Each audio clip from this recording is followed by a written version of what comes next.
नमस्कार मित्रों, स्वागत है आप सभी का मेरे इस चैनल पर जिसका नाम है अक्षर सर नॉलेज गेनर। तो कैसे हैं आप लोग? उम्मीद करता हूँ अच्छे हैं और अच्छे ही रहें और घर बैठ के मेरे साथ सीखते रहें। तो जैसा कि अभी तक हमने कई वीडियोस बनाए, उसमें मुझे बहुत अच्छा लगा। बच्चे व्यूज़, लाइक, कमेंट तीनों अब कर रहे हैं और शेयर भी हो रहे हैं, तो अच्छा है। इसे और आगे बढ़ाइए, बच्चों को सीखने का मौका दीजिए। और बच्चों के क्वेश्चंस भी आए मेरे नंबर पर 8859691994 पर। तो बच्चों ने मुझसे डिमांड किया, सर अब थोड़ा आगे बढ़िए, थोड़ा प्रैक्टिकली बहुत हुआ है, थ्योरेटिकल के पढ़िए। तो उससे पहले मैं बता देता हूँ, आज हम पढ़ेंगे क्लास 9 का chapter 5 introduction to Euclid geometry. तो आज थ्योरेटिकल बेस्ड चैप्टर रहेगा थोड़ा। तो नोट्स आपको वीडियो के डिस्क्रिप्शन में, वीडियो में भी मिल जाएंगे और मैं थोड़ा बहुत यहाँ भी इसका बता दूंगा। फटाफट हम आगे बढ़ते हैं। सीट बेल्ट बांध लीजिए क्योंकि हवाई जहाज चलने वाला है। कहीं आप उतर ना जाएं बीच में, क्योंकि आप गिर जाएंगे। तो निवेदन है, अंत तक जुड़े रहें हमारे साथ जब तक आपका स्टेशन या आपका एयरपोर्ट नहीं आता। तो ठीक है, सीट बेल्ट बांध लीजिए अपनी।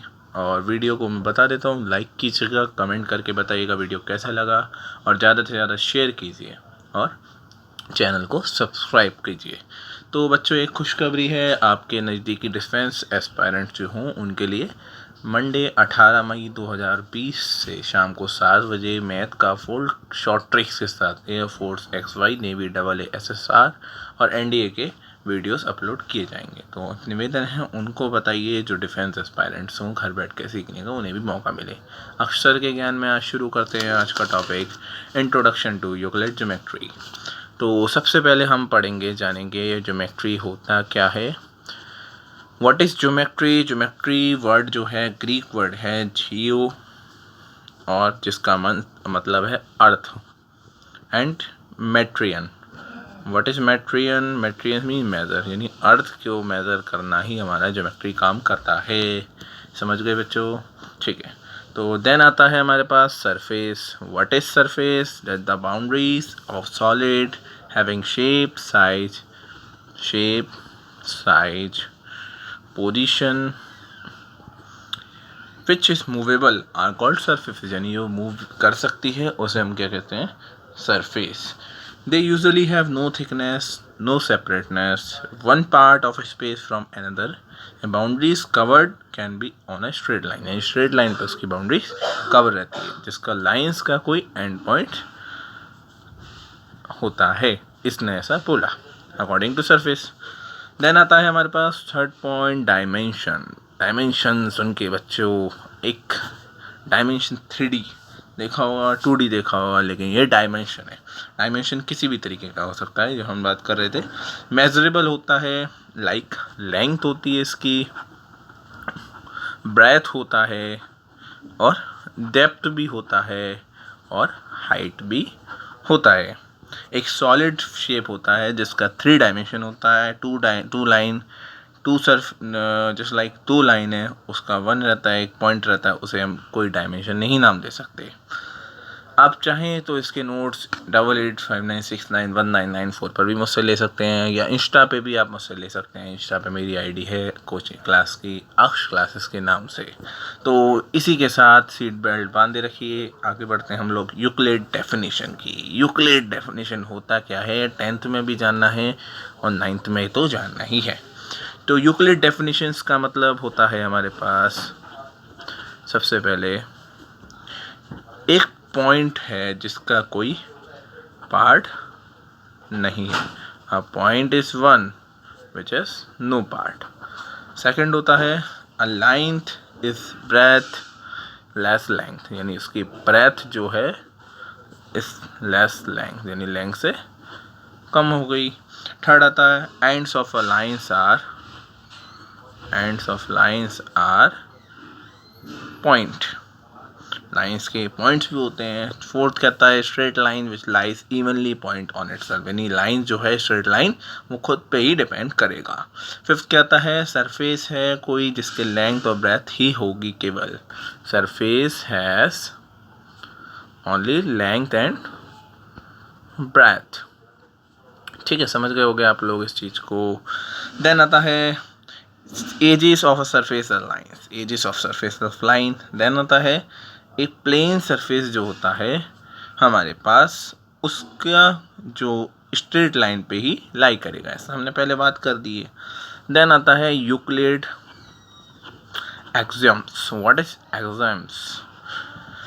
देखो जो होता है इसमें ये होता है कि कोई इक्वल और सेम एक दूसरे के चीज़ें एक दूसरे के इक्वल है, यानी things which are equal and same thing, यानी सेम थिंग है और एक दूसरे के इक्वल काम कर रही हैं, वो उसे हम बोलते हैं फर्स्ट एक्सियम। देन सेकंड आता है equals are added to equals, those are equal, यानी जो इक्वल गए वही दूसरा वाला भी उसका इक्वल रहेगा। इक्वल आर सेपरेटेड, जितना माइनस करेंगे उसका इक्वल रिमाइंडर भी रहेगा। फोर्थ कहता है इक्वल कोइंसिडाइड्स विद अदर इक्वल, यानी दोनों एक दूसरे के इक्वल काम करेगा जो भी हमारे पास रहेगा। देन आता है the whole greater than the part, यानी जो पार्ट होगा पहला वाला वो हमेशा बड़ा रहेगा, यानी पहला वाला इक्वल था दूसरे वाले में बड़ा हो गया। फिर things which are double of the same are equal to another, यानी दूसरी डबल है तो पहली वाली के बराबर रहेगी, ये भी बोल रहा है ये आपको नोट्स पूरे मिल जाएंगे, आप मुझसे ले लीजिएगा। Things which are half of same, यानी एक अगर आधी है तो दूसरी उसकी डबल है, कई बार ऐसी कंडीशन भी बनेगी, ठीक है। आगे बात समझ।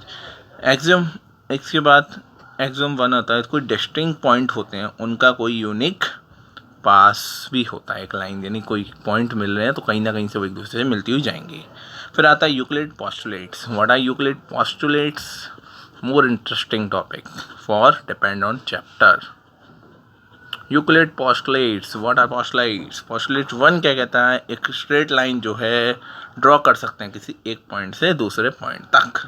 पोस्टुलेट 2 कहता है हमारे पास कोई टर्मिनेटिंग लाइन है वो प्रोड्यूस होती है एंड तक, यानी उसका कोई पॉइंट ही नहीं होता। पोस्टुलेट 3 कहता है एक सर्कल जो ड्रॉ होता है किसी सर्कल से उसकी कोई एक रेडियस भी होगी। पोस्टुलेट 4 कहता है कोई राइट एंगल है वो दूसरे वाले के इक्वल रहेगा। पोस्टुलेट 5 कहता है यदि कोई स्ट्रेट लाइन है 2 पॉइंट से निकल रही है तो उसके इंटीरियर एंगल सेम साइड पे रहेंगे और वो एक राइट एंगल बना सकता है, और 2 स्ट्रेट लाइन लेकिन वो एंड तक मिलेंगे किसी, वो जो कोई एंड नहीं बताओ, इनडेफिनेटली एंड होगा। देन आता है कंसिस्टेंस। कंसिस्टेंट क्या होता है? Consistent a system of exams called custom, exams जो थे एग्जाम्स जो थे हमारे पास उसे लिखने का जो सिस्टम है, उसे पढ़ने का जो सिस्टम है उसे हम कंसिस्टेंस बोल सकते हैं। देन आता है यूक्लिड थ्योरम। यूक्लिड थ्योरम क्या होती है? 2 पॉइंट होंगे हमारे पास, यूक्लिड थ्योरम 2 पॉइंट है हमारे पास, वो एक से एक पॉइंट कॉमन रहेगा उसमें, तो उसका प्रूफ क्या रहता है कि मान लेते हैं चलो x और y एक पॉइंट है, चलो ये आप मुझसे नोट्स में ले लीजिएगा, वहाँ आप लिख सकते हैं, या चलो मैं सॉल्व कर देता हूँ, कोई दिक्कत नहीं। यूक्लिड थ्योरम पढ़ने वाला टॉपिक है। कोई 2 पॉइंट हैं, प्रूफ के लिए मांग रहे हमने, suppose that we have 2 lines x and y, we need to prove 1 have common. तो सेकंड पॉइंट हमारे पास एज्यूम कर लिया, लाइंस कौन सी थी? x एंड y, इंटरसेक्ट किस पे करेंगी? a एंड b पर। थर्ड पॉइंट हमारे पास, तो लो लाइन पास होंगी a और b से होगी, बट कॉन्ट्राडिक्ट करेगी यूक्लिड एक्सियम को, ठीक है, जो एक लाइन से पास होगा 2 पॉइंट पर। वीडियो के एंड में मैं आपके लिए छोटा सा एक कवरेज बना दूंगा जिससे आप वहाँ से भी नोट कर सकते हैं पूरे नोट्स। देन आता है हमारे पास इसमें इसी के आगे 4th पॉइंट पर कहता है आवर एजम्पशन जो है, यानी हमारी एजम्पशंस हैं वो 2 डिस्टिंक्ट पॉइंट्स पे ही रहेंगी, यानी हम 2 पॉइंट्स पे ही मान सकते हैं, बस पूरी बात ऊपर से a और b पे ही चलेगी, लेकिन वो कभी गलत हो सकते हैं, तो hence distinct point line can not be एक पॉइंट, यानी इससे प्रूव हो गया कि जो पॉइंट है डिस्टिंक्ट पॉइंट इज नॉट लाई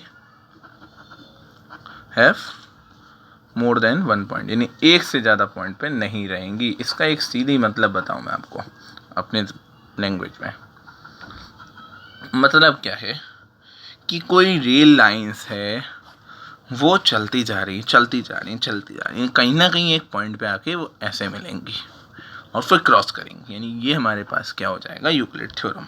तो एग्जाम्पल के लिए हमने बहुत कुछ लिया है, इसमें आप देख सकते हैं। तो इसी के साथ आगे बढ़ते हैं, सीट बेल्ट बांधे रखिए। Equivalent version of fifth postulate जो था उसका इक्विवेलेंट वर्जन क्या कहता है, for every line L and every point P not lying on L, यानी पॉइंट हमेशा लाइन एल पे नहीं करेगा, यानी यूनिक रहेगा कई बार जो एम पास होगा किसी पैरेलल टू एल पे, यानी कोई पॉइंट पास होगा, यानी इसको किसी और भाषा में किसी लैंग्वेज में बोल सकते हैं, कोई डिस्टिंक्ट इंटरसेक्टिंग लाइंस जो है वो हमेशा पैरेलल नहीं रहेगी, यानी सेम लाइन के।